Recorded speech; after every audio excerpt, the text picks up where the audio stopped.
Hi, this is David Hawthorne at astroview.com. Today is the 23rd of June, 2014. Following is a Vedic astrology case study of a plane crash that took place here just yesterday at 11:21 a.m. in the morning here in Fairfield, Iowa. Just a local experimental plane crashed. There was one pilot on board and he was pronounced dead at the scene. But this is a case study that shows the importance of taking a look at what we call muhurta, or the time that you leave on a journey. So this is the first house with a Leo rising sign, the fifth sign, Leo, ascending at 15 degrees 27 minutes. Second house we have Virgo with Mars at 21 degrees. Third house, seventh sign, Libra, Rahu, the northern node of the moon, at 2 degrees. Saturn retrograde at 23 degrees. Fourth house, 8th sign, Scorpio. Fifth house, 9th sign, Sagittarius.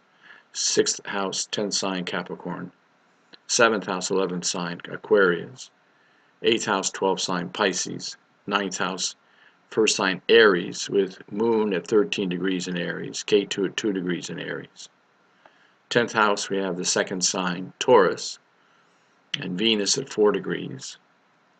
In the 11th house, the third sign, Gemini, with Sun in Gemini at 7 degrees, Mercury retrograde at 2 degrees.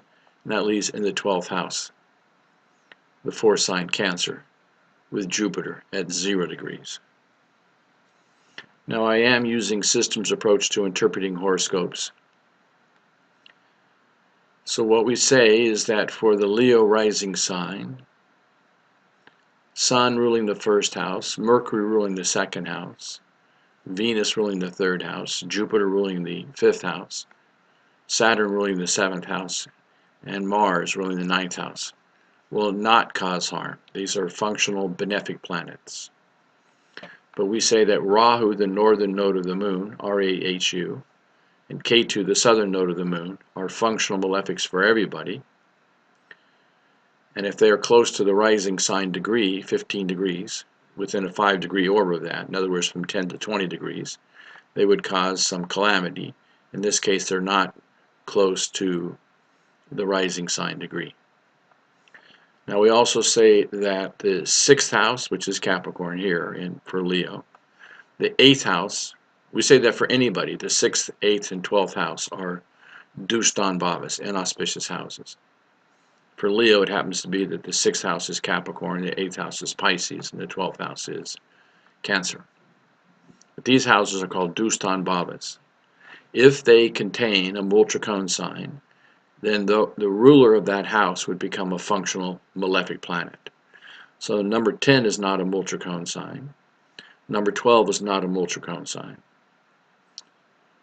The Multricone signs are 1, 4, 5, 6, 7, 9, and 11. So wherever Multricone signs fall, if they fall in favorable houses, then they are functional benefics. But if they fall in a Dustan Bhava, inauspicious house, in the 6th, 8th, or 12th house, then that ruler becomes a malefic.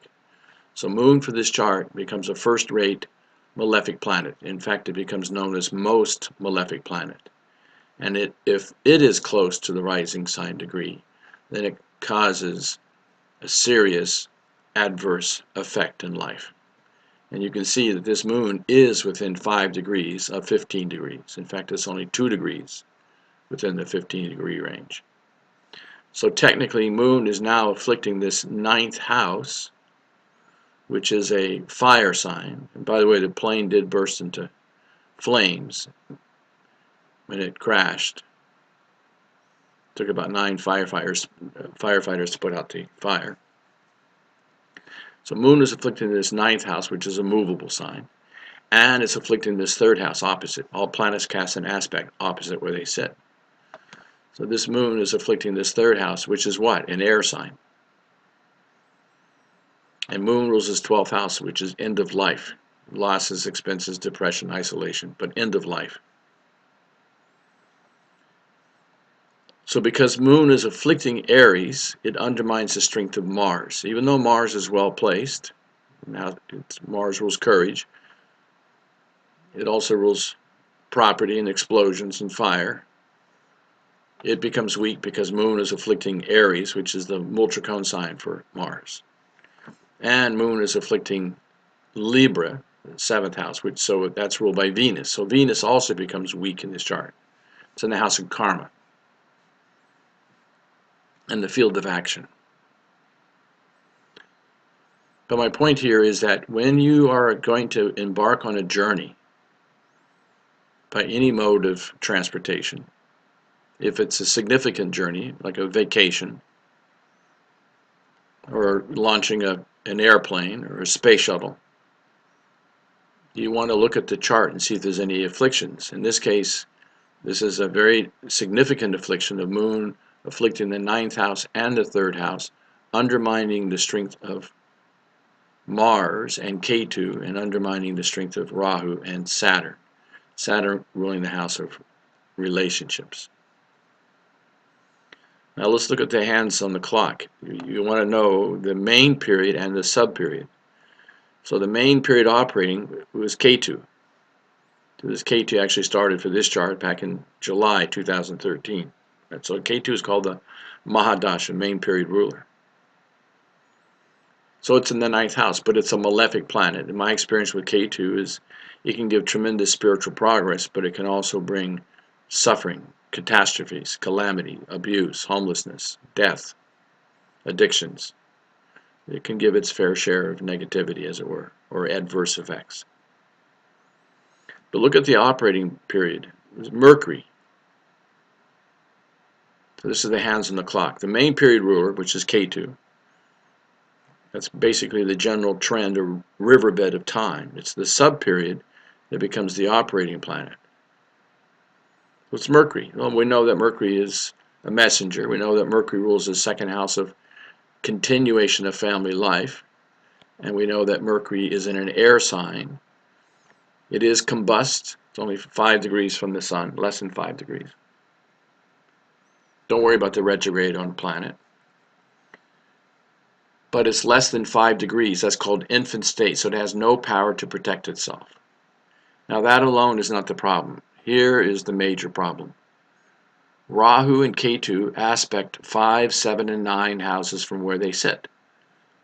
So let's take a look at Rahu. 1, 2, 3, 4, 5, no problem.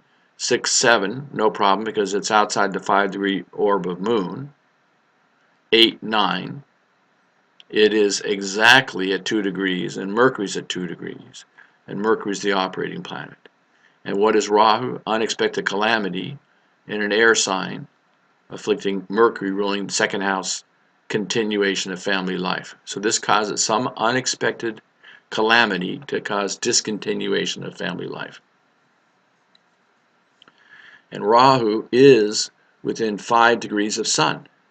And Sun rules this chart. This is a Leo rising sign, ruled by the Sun, in an air sign. So ruler of the chart's in an air sign, and it's also afflicted by Rahu out of Libra, an air sign. So that brings some unexpected calamity to the ruler of this chart. Main point is it is important to take a look if you're going to go on a journey in an airplane or a train or a bus, whatever. At the launch, look at it, just do a chart for that particular moment, and you can adjust. See what we maybe say, maybe he should have waited just a little bit of time. Let's see what happens if we change the time on this. Because it would have been better to go into a Venus period rather than in a Rahu period, afflicting the Sun and Mercury ruling this chart. And we definitely want to get Moon, a malefic planet, off of the most effective point. Say good Maherta, you wouldn't have Rahu or Ketu, an auspicious chart. You would not have Rahu or Ketu on the rising sign degree, and you wouldn't have any malefic planets on the rising sign degree. Because again, this moon is afflicting the house where Rahu is sitting. And it brings the 12th house, which is end of life, influence to Rahu, and he carries it on to Mercury, the operating planet. But look what happens if we go 20 minutes later. Now, moon is no longer on the most affected point. And he goes in, it'll be a Venus main period and a Venus subperiod. And Venus is well placed in its own sign of Taurus. So if we had this knowledge, he just goes 20 minutes earlier. 20 minutes later. And then there's no problem. So my heart and prayers and blessings go out to this man and his family.